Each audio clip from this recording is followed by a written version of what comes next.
আজ জামাই ষষ্ঠী। আজ সবার বাড়িতে আনন্দ আহ্লাদ হলেও কিন্তু আমার কপালে সেই সুখ নেই। তো আমাদের বাড়িতেও কিন্তু জামাই ষষ্ঠীর আয়োজন করা হয়েছে। আমার কপালে সুখ নেই বলে তো সবার সুখ আমি কেড়ে নিতে পারি না, সেটা তো হতেও পারে না। তো সেজন্য আজকে আমাদের বাড়িতে আমার ননদ নন্দাইয়ের সাথে পিসশাশুড়ি পিসিমশাই সবাই আসবে। তো তারই আয়োজন একটু কিছু করা হয়েছে। তো ওরা এখন এসে অবধি পৌঁছায়নি, তো রান্না বান্না সব কিছু হচ্ছে। তো ওখানে কাকিমা সব রান্না বান্না জোগাড় করছে, কারণ নিজের জামাই আসবে। তো তার সাথে সাথে বাড়ির সবাই টুকিটাকি করে হাত লাগিয়ে কাজকর্ম করছে। আর সকালবেলা টিফিনে অনেক কিছু হয়েছে। তো চলো দেখাই তোমাদের আজকে আমাদের জামাই আপ্যায়নের জন্য কি কি করা হয়েছে। আমার ননদ আমার শাশুড়িকে প্রত্যেক বছর একটা শাড়ি দেয়। তো আমার শাশুড়ির মেয়ে নেই, মেয়ে বলতে গেলে একটা মাত্র আমার ওই ননদ কাকিমার মেয়ে। তো ও প্রতি বছর আমার শাশুড়িকে জামা, আমার শ্বশুরমশাইকে জামা টামা দেয়। তো এই জন্য আমার শাশুড়ি মা এই স্যান্ডো গেঞ্জিটা দেবে আমার নন্দাইকে, কারণ সেরকমভাবে আমাদের এখন পরিস্থিতি খুব একটা ভালো নয়। ওই জন্য যেটুকুনো পেরেছে ওইটুকুনো একটা গেঞ্জি দেবে, আর কিছুই নয়। তো ওখানে রান্নাবান্না হচ্ছে, লুচি টুচি সব ভাজা ভাজা কমপ্লিট হয়ে গেছে। কাকিমা বললো আমি করে নিচ্ছি, তোমাকে আর হাত লাগাতে হবে না। ওই জন্য আমি আর বসে আচমকে রয়েছিলাম, তেমন কাজ করিনি। তো চলো আমি ওপরে যাই, আজকে প্রচণ্ড গরমও পড়েছে।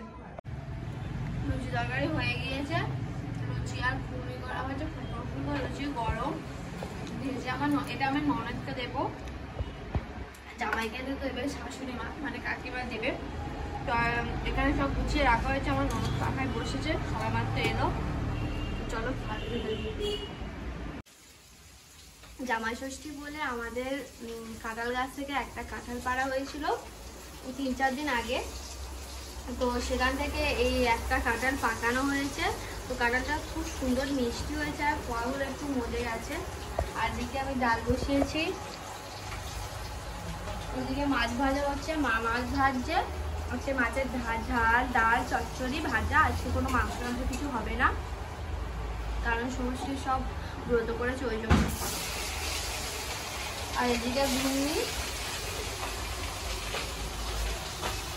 ঘুগনি আর লুচি হয়েছে, জামাইরা আসলে টিফিন দেওয়া হবে। আমাদের রান্নাবান্না প্রায় শেষের পথে। আজকে কি কি রান্না হয়েছে তোমাদেরকে বলি। আজকে হয়েছে এখানে ডাল, আর এত বড় বড় গামলা সব চাপা দেওয়া যাচ্ছে না, থালা নিয়ে এসেছি কিনে। আর সাথে হয়েছে এটা কাতলা মাছের ঝাল করা হয়েছে, কারি টাইপের করা হয়েছে এখানে, এই একটা মাছ। আর এখানে কুমড়ো ছক্কা করা হয়েছে ছোলা দিয়ে একদম, এটা নিরামিষ করে, কারণ কাকিমা দিদিভাই এরা ভাত খাবে না, আজকে লুচি তরকারি খাবে, তো সেজন্য।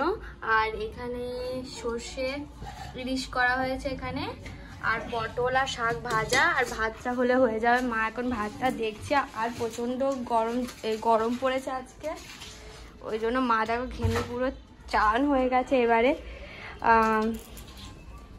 জামাইকে ফোঁটা দেওয়া হবে, চলো দেখি। দিদিভাই এখানে সবে খাচ্ছে।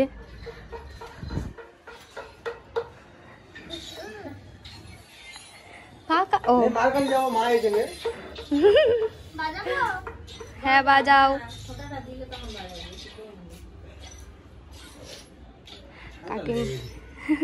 কাকিমা এখন ফোঁটা দিচ্ছে, কাকিমার জামাই এসে হাজির হয়ে গেছে।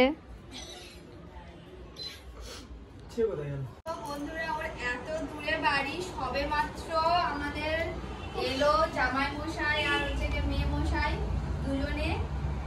এত দূরে বাড়ি, মেকআপ টেকআপ ঘিমিনা পাখাটা দিক ঘুরিয়ে বাবা।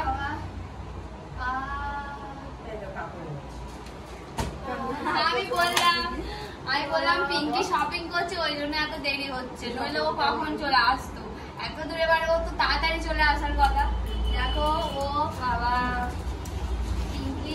আমার শাশুড়ি মাকে এই শাড়িটা গিফট করেছে। এই শাড়িটা গরিব মানুষ যেমন আর চাপা দেয়।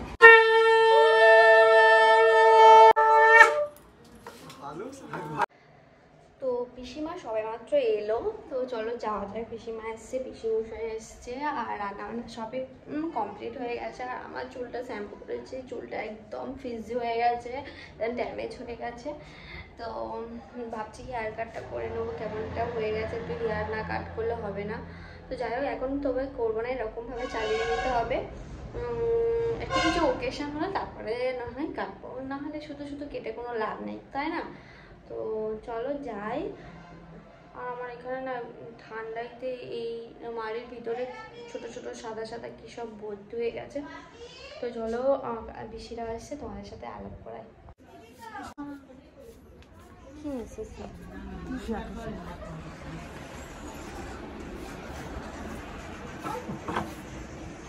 ভালো আছো? দেরি হলো এত? বাড়ির সামনে আছে না, তাহলে আবার আমি একটু করে আসি। আমার পাটা না তো সকালে কিছু করতে হয় না। মাছটা কোন জামাই উপর সব বাড়িতে সবাই এসছে। ওই যে আমি ভাত খান না তো।